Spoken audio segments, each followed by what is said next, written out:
ఆదికాండము 1వ అధ్యాయము. ఆదియందు దేవుడు భూమాకాశములను సృజించెను.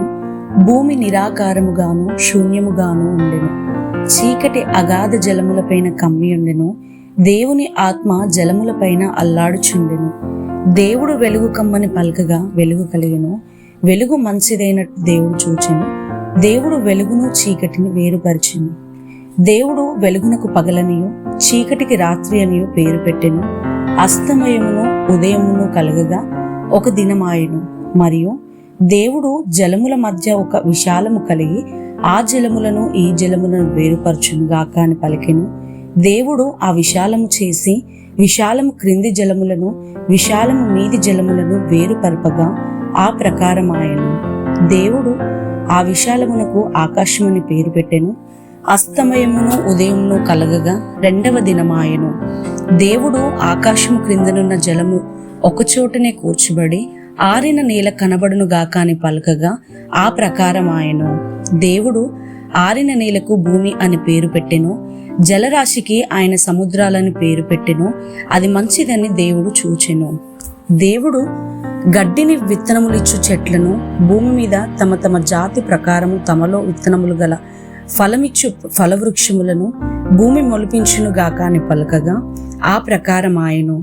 భూమి గడ్డిని తమ తమ జాతి ప్రకారము విత్తనములిచ్చు చెట్లను తమ తమ జాతి ప్రకారము తమలో విత్తనములు గల ఫలవృక్షములను మొలిపింపగా అది మంచిదని దేవుడు చూచెను. అస్తమయమును ఉదయమును కలగగా 3వ దినమాయెను. దేవుడు పగటిని రాత్రిని వేరుపరచినట్లు ఆకాశ విశాలమందు జ్యోతులు కలుగును గాకానియు అవి సూచనలను కాలములను దిన సంవత్సరములను సూచించుటకయుండు గాకానియు భూమి మీద వెలిగిచ్చుటకు అవి ఆకాశ విశాలమందు జ్యోతులయుండు గాకానియు పలికెను. ఆ ప్రకారమాయెను. దేవుడు ఆ 2 గొప్ప జ్యోతులను అనగా పగటిని ఏలుటకు పెద్ద జ్యోతిని రాత్రిని ఏలుటకు చిన్న జ్యోతిని నక్షత్రములను చేశాడు. భూమి మీద వెలిగిచ్చుటకును పగటిని రాత్రిని ఏలుటకును వెలుగును చీకటిని వేరుపరచుటకును దేవుడు ఆకాశ విశాలమందు వాటినుంచెను. అది మంచిదని దేవుడు చూచెను. అస్తమయమును ఉదయమును కలగగా 4వ దినమాయెను.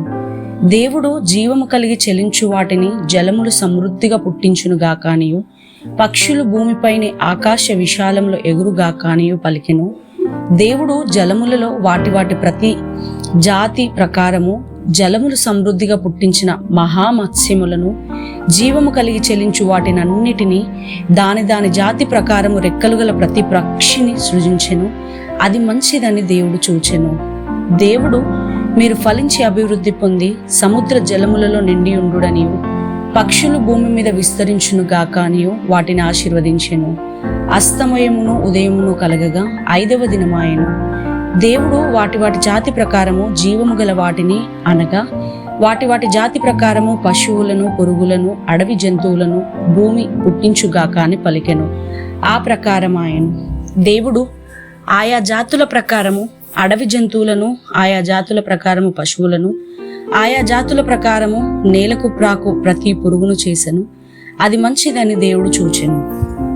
దేవుడు మన స్వరూపమందు మన పోలిక చొప్పున నరులను చేయుదము. వారు సముద్రపు చేపలను ఆకాశ పక్షులను పశువులను సమస్త భూమిని భూమి మీద ప్రాకు ప్రతి జంతువును ఏలుగురు గాక అని పలికెను. దేవుడు తన స్వరూపమందు నరుని సృజించెను. దేవుని స్వరూపమందు వారిని సృజించెను. స్త్రీని గాను పురుషుని గాను వారిని సృజించెను. దేవుడు వారిని ఆశీర్వదించెను. ఎట్లనగా మీరు ఫలించి అభివృద్ధి పొంది విస్తరించి భూమిని నిండించి దానికి లోపరుచుకొనుడి. సముద్రపు చేపలను ఆకాశ పక్షులను భూమి మీద ప్రాకు ప్రతి జీవిని ఏలుడని దేవుడు వారితో చెప్పెను. దేవుడు ఇదిగో భూమి మీదనున్న విత్తనములిచ్చు ప్రతి చెట్టును విత్తనములిచ్చు ఫలవృక్షము గల ప్రతి వృక్షమును మీకు ఇచ్చి ఉన్నాను. అవి మీకు ఆహారమగును. భూమి మీద నుండి జంతువులన్నిటికీ ఆకాశ పక్షులన్నిటికీ భూమి మీద ప్రాకు సమస్త జీవులకును పచ్చని చెట్లన్నీ ఆహారమగునని పలికెను. ఆ ప్రకారం ఆయను. దేవుడు తాను చేసినది యావత్తును చూచినప్పుడు అది చాలా మంచిదిగా నుండెను. అస్తమయమును ఉదయమును కలగగా 6వ దినమాయెను.